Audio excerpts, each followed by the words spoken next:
नमस्कार, आप देख रहे हैं एशियन न्यूज नेटवर्क। मैं हूं आपके साथ अक्षिता मौर्य। आइए रुक करते हैं खबर की ओर। उत्तर प्रदेश के मिर्जापुर में स्टाम्प न्यायालय शुल्क एवं पंजीयन राज्य मंत्री ने मां विंध्यवासिनी देवी का दर्शन पूजन करने के पश्चात प्रेस प्रतिनिधियों से वार्ता की। इस दौरान उन्होंने बताया कि संपत्ति जमीन रजिस्ट्री कराने पर तत्काल उपलब्ध कराई जाएगी रजिस्ट्री अभिलेख। इसके साथ ही हीला हवाली पर कार्रवाई की जाएगी। उन्होंने ये भी बताया कि अधिक दाम पर स्टाम्प पेपर बेचना अपराध माना जाएगा और संलिप्त पाए जाने वाले वेंडर्स को ब्लैक लिस्टेड किया जाएगा। इसके अलावा प्रत्येक व्यक्ति की सालाना आमदनी में 3.5 गुना की बढ़ोतरी होगी, जो अच्छे कानून व्यवस्था का परिणाम होगा। राज्य मंत्री ने ये भी घोषणा की, महिला, दिव्यांग और आर्मी के शहीद परिवारों को रजिस्ट्री कराने पर छूट दी जाएगी। वसी रिजवी की रिपोर्ट। साल के अंदर माननीय योगी जी का सेकेंड कार्यकाल लेते हुए लगभग प्रति व्यक्ति की आय पहले थी 45,000 करोड़ रुपए, अब हो गया है 1,24,000 रुपया। देश का सबसे पसंदीदा कोई प्रदेश बन गया है तो यूपी बन गया है। लॉ एंड ऑर्डर अच्छा होने के कारण से हर व्यक्ति का पहला पसंद यूपी हो गया है। उसकी एक वानगी है, जब कोई के पास पैसा होता है तो मकान खरीदता है, फ्लैट खरीदता है, प्लाट खरीदता है। और इस बात का सामने प्रमाण है कि पहले जब अखिलेश बाबू थे 2016-17 में, तो यूपी के राजस्व थी स्टाम्प विभाग के मात्र 11,000 करोड़। अब ये बढ़ करके हो गया है 29,900 यानी कि 30,000 करोड़। पूरे यूपी के 3 गुना इनकम बढ़ा बिना सर्किल बढ़ाए। 16 के पहले की परंपरा होती थी, हर साल सर्किल रेट बढ़ता था। हर साल जो खरीदार हैं उन पर एक स्टाम्प के स्वरूप शुल्क का भार पड़ता था। लेकिन देश के प्रधानमंत्री माननीय मोदी जी, मुख्यमंत्री माननीय योगी जी का ऐसा प्रयास है कि हर व्यक्ति के पास अपना सियाना हो, और उसके तहत जिसके पास मकान नहीं था, सरकार उनको मुफ्त में प्रधानमंत्री आवास दिया। लेकिन जो व्यक्ति सक्षम है, जो खरीद रहा है, उस पर भी स्टाम्प रूपे शुल्क का भार न बढ़ने पावे, इसलिए 8 साल तक लगभग सर्किल रेट नहीं बढ़ाएगी। बिना सर्किल रेट बढ़ाए आज उत्तर प्रदेश की इनकम राजस्व के 3 गुना हो गया। इसके 2 ही कारण हैं कि उत्तर प्रदेश के अंदर लॉ एंड ऑर्डर अच्छा हो गया, कानून अच्छा हो गया। इस कारण से हर आदमी का पसंदीदा प्रदेश यूपी बन गया है। लोग फ्लैट खरीद रहे हैं, मकान खरीद रहे हैं, प्लाट खरीद रहे हैं, व्यापार कर रहे हैं, इंडस्ट्री लगा रहे हैं, इन्वेस्ट कर रहे हैं। साथ ही साथ ये देखा जाएगा, मिर्ज़ापुर बात करें हम तो मिर्ज़ापुर का भी एक रिपोर्ट है 2016-17 में। यहाँ पर जो लक्ष्य होता था हमारे पास प्राप्ति थे वह 5,592 करोड़ रुपये था।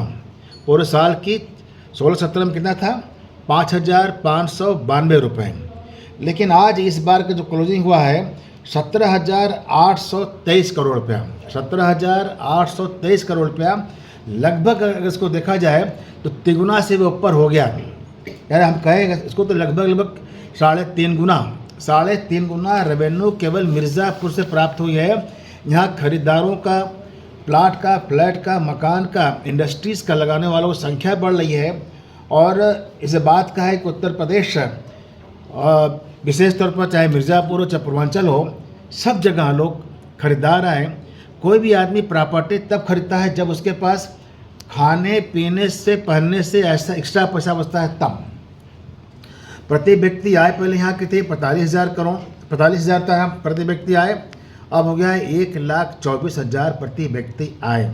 यानी जो यूपी के रेवेन्यू आती है हम आबादियों में डिवाइड करते हैं उसको, तो आज हमारे पास 1,24,000 का आय हो गया है। राजस्व सरप्लस का यह प्रदेश बन गया है। इसके लिए माननीय प्रधानमंत्री, माननीय मुख्यमंत्री जी को आभार है कि जो उन्होंने लॉ एंड ऑर्डर अच्छा किया है, जाति पाति संप्रदाय सबसे ऊपर रख के विकास का काम खाका खींचा है, यह सभी की पसंद है। और मैं तो इसको कहना चाहूँगा पूरे प्रदेश में हर प्रदेश के लोगों को ऐसे ही प्रयास करना चाहिए कि अपने यहाँ कानून व्यवस्था अच्छी हो, लॉ एंड ऑर्डर अच्छा हो, ताकि हर आदमी को सहूलियत हो, हर आदमी के लिए अपना आशियाना बसाने में और इन्वेस्ट करने में उसको रुचि रहे। और के लिए हम सब लोग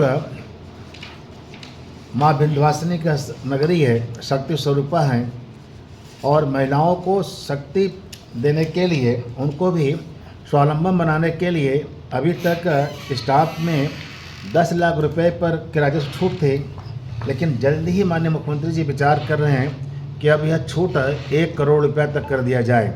माना थोड़ा देर के लिए आप अपने नाम कोई प्रॉपर्टी खरीदते हैं 1 करोड़ रुपए की, तो उस पर स्टाम्प लगता है हमारी 5 लाख रुपए, लेकिन अगर आप घर में खरीदेंगे किसी महिला के नाम पर तो 4 लाख भी हुआ।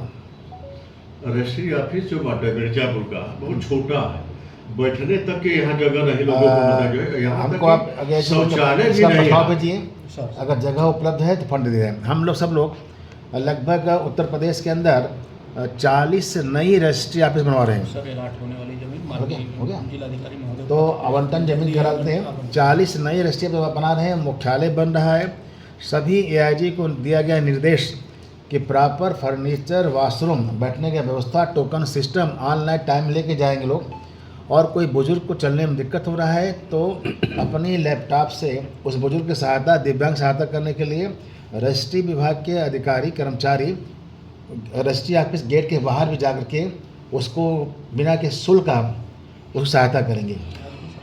उत्तर प्रदेश के अंदर हम लोगों ने एक नियम बनाया, जो 30,000 करोड़ रुपए की रेवेन्यू आई है उस पर हमने करीब 4,500 करोड़ रुपए की छूट दे दिया। क्या छूट दे दिया कि परिवार के अंदर अगर आप प्रॉपर्टी लिखते हैं तो जो सर्किलेट का स्टाम्प लगता था वो हटा करके केवल 5,000 कर दिया गया है।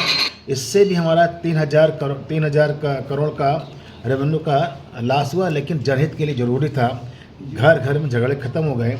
साथ ही साथ महिलाओं के प्रॉपर्टी पर छूट दिया कि दिव्यांग और जो आर्मी के शहीद परिवार उनको भी स्टाम्प छूट देते हैं। ये हर देश को यह फ्रीडम है कि अपने देश में क्या करते हैं। भारत सरकार भी ये पूरा अध्ययन कर रहा है कौन सा देश हमारे लिए निर्यात का बड़ा कंट्री था, अगर वहाँ पर कुछ पॉलिसी बन रहा है तो अपने निर्यातकों को उत्थान करने के लिए भारत सरकार पॉलिसी बनाएगी। स्टाम्प में वेंडर कमीशन होता है और जो भी वेंडर अगर उसको एक्स्ट्रा अमाउंट लेकर बेच रहा है वो अपराध कर रहा है। एआईजी को निर्देश दिया गया है, अगर ऐसा कुछ पकड़िए आप उसके लाइसेंस निरस्त करिए। Point number 1। पॉइंट नंबर 2 कि स्टॉक होल्डिंग की हर जिले में जहाँ जहाँ रजिस्ट्री ऑफिस है, अर्ध सरकारी संस्था है स्टॉक होल्डिंग, जो ये स्टाम्प बेचता है वह देता है वेंडर को, तो सीधे स्टॉक होल्डिंग वालों को कहा गया कि वो अपना काउंटर खोले।